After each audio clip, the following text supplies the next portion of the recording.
ब्रेकनंतर बातमीपत्राच्या या भागात आपलं पुन्हा एकदा स्वागत। Padmashri doctor DY. पाटील दादा यांच्या निधनानं केवळ एका व्यक्तीचं नव्हे तर शिक्षण, समाजसेवा आणि माणुसकीचा आधारवड हरपल्याची भावना राधानगरीत आयोजित सर्वपक्षीय शोकसभेत व्यक्त करण्यात आली। यावेळी दादांच्या कार्याचा आणि आठवणींचा उल्लेख करताना अनेकांचे कंठ दाटून आल्यानं सभागृहातील वातावरण गहिवरून गेलं। Padmashri doctor DY. पाटील दादा यांच्या स्मृतींना अभिवादन करण्यासाठी राधानगरी इथं सर्वपक्षीय शोकसभेचं आयोजन करण्यात आलं होतं।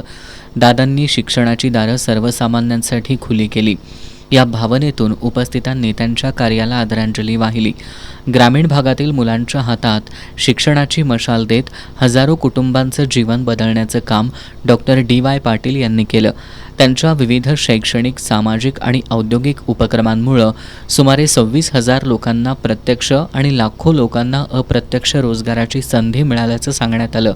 शिक्षण क्षेत्रात त्यांनी उभारलेली भव्य शैक्षणिक चळवळ ही केवळ संस्थांची उभारणी नव्हती, तर सामान्य कुटुंबातील विद्यार्थ्यांच्या स्वप्नांना पंख देणारी चळवळ होती। शिक्षणातून समाज बदलतो आणि समाज बदलला की देश बदलतो हा विचार त्यांनी आपल्या कार्यातून प्रत्यक्षात आणला, अशा भावना उपस्थितांनी व्यक्त केल्या। यावेळी हिंदूराव चौगले, सदाशिवराव चरापले, संजय सिंह पाटील, गोकुळचे माजी संचालक पी.डी. धुंद्रे, जिल्हा परिषद सदस्य अरुण जाधव, सुशील पाटील कौलवकर, शिवसेना शेतकरी सेनेचे राज्याध्यक्ष प्राध्यापक जालिंदर पाटील, शेतकरी कामगार पक्षाचे शिवाजी चव्हाण, शिवसेना जिल्हा ग्रामीण अध्यक्ष विजय बलुगडे, सभापती आर.वाय. पाटील यांनी डॉक्टर पाटील यांच्या कार्याला उजाळा देत श्रद्धांजली वाहिली। जिल्हा परिषद सदस्य अभिजित तायशेटे यांच्यासह तालुक्यातील विविध क्षेत्रातील मान्यवरांनी दादांच्या कार्याचा गौरव केला।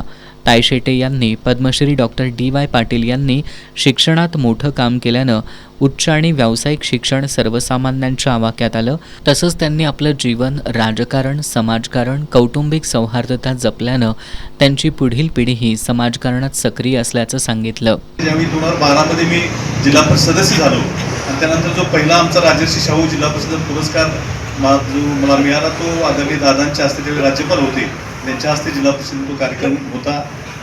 शाहू स्मारक भवनामध्ये कार्यक्रम झाल्यानंतर मला जाणीवपूर्वक दादांनी बोलावून घेतलं आणि नेमकं तुम्ही कुठल्या मतदारसंघामध्ये काम करताय, तो मतदारसंघ कसा आहे, कामकाज कसं चाललंय, हे सगळं पार्श्वभूमी माझी त्यांनी जाणून घेतली आणि त्यावेळी त्यांचे भाषण जे केलं, आपण बऱ्याच वेळा राजकीय नेत्यांची भाषणं ही राजकारणावरती असतात, पण त्यांचं भाषण ही राजकारणापेक्षा अध्यात्म आणि कृतज्ञता माणसाच्या जीवनात किती महत्त्वाची आहे याबद्दलच ते एकूण जे 10 मिनिटं 15 मिनिटं बोलले असतील तर ते 10 मिनिटं त्यांचं स्पिरिच्युअल सगळं त्यामध्ये सगळं भाषण संभाषण होतं। समाजाला दिशा देणारं, आपण समाजात कसं वागलं पाहिजे, त्याचं आचरण कसं असावं याबद्दलच दादांनी खऱ्या अर्थानं सर्व कार्यकर्त्यांना त्यावेळी मार्गदर्शन केलेलं मला निश्चितपणे आठवतंय।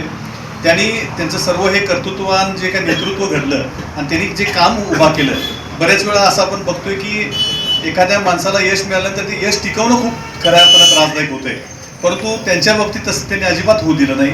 त्यांच्या पश्चात जी काय आपली मुलं आहेत, जावई आहे, या सर्वांना एका कर्तृत्वाच्या उंचीवर नेण्यासाठी जे काय आवश्यक जे काय त्यांना मार्गदर्शन आहे ते त्यांनी उभा केल्यामुळं पुण्यातले व्याप असतील, मुंबईतले असतील, कोल्हापूरले असतील, तेवढ्याच तोडीनं दादाच्या पाठोपाठ ही सर्व मंडळी काम करतायत। गोकुळचे माजी संचालक पी.डी. धुंद्रे यांनी दादांच्या कार्याचा उल्लेख करताना त्यांच्या जाण्यानं निर्माण झालेली पोकळी भरून निघणं अशक्य असल्याचं सांगत गोकुळचे संचालक मंडळ राज्यपालांचे पाहुणे म्हणून गेल्यानंतर मिळालेल्या पाहुणचाराबद्दलच्या आठवणींना त्यांनी उजाळा दिला।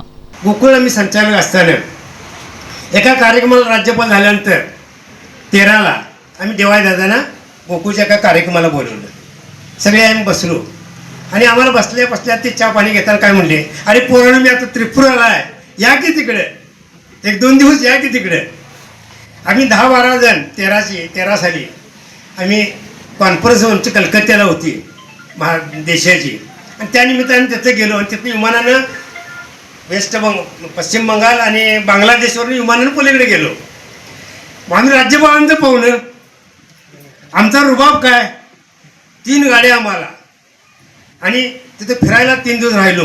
पुढं आमचे पायलट गाडी, पाठीमागं आमच्या 3 मधी गाड्या, पाठीमागं पोलिसांच्या 2 गाड्या बंदोबस्ताला आणि सगळ्या त्रिपुरात आम्ही 1-2-3 दिवस फिरलो।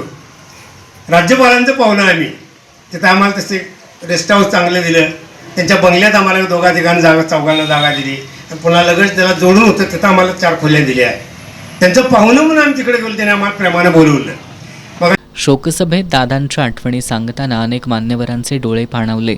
दादा ही हाक आता प्रत्यक्षात ऐकू येणार नसली तरी त्यांच्या कार्यातून उभ्या राहिलेल्या हजारो विद्यार्थ्यांच्या यशात आणि समाजासाठी त्यांनी केलेल्या कामात त्यांचं अस्तित्व कायम जाणवत राहील अशी भावना उपस्थित नागरिकांनी व्यक्त केली. डॉक्टर DY पाटील यांनी शिक्षण, रोजगार, उद्योग आणि समाजसेवेच्या माध्यमातून उभा केलेला वारसा पुढील पिढ्यांना प्रेरणा देत राहील. त्यांचं निधन ही कुटुंबाचीच नव्हे तर कोल्हापूरच्या मातीतून उभ्या राहिलेल्या एका कर्तृत्ववान युगाची झालेली हानी असल्याची भावना यावेळी व्यक्त करण्यात आली. शोकसभेच्या शेवटी उपस्थितांनी 2 मिनिटं स्तब्धता पाळून डॉक्टर DY पाटील यांना भावपूर्ण श्रद्धांजली अर्पण केली. दादा देहानं नसले तरी त्यांच्या विचारांची ज्योत आणि शिक्षणाची चळवळ सदैव तेवत राहील या भावनेनं वातावरण भारावून गेलं होतं. या शोकसभेला सुशील पाटील कौलवकर, महादेव कोथळकर, नेताजी पाटील, रमेश पाटील बचाटे, मोहन पाटील, वैभव तहसीलदार, चंद्रकांत चौगले, दादासो सांगावकर, विष्णुपंत एकशिंगे, रणधीर मोरे, दिग्विजय मोरे यांच्यासह तालुक्यातील लोकप्रतिनिधी, विविध पक्षांचे पदाधिकारी, कार्यकर्ते आणि नागरिक मोठ्या संख्येनं उपस्थित होते.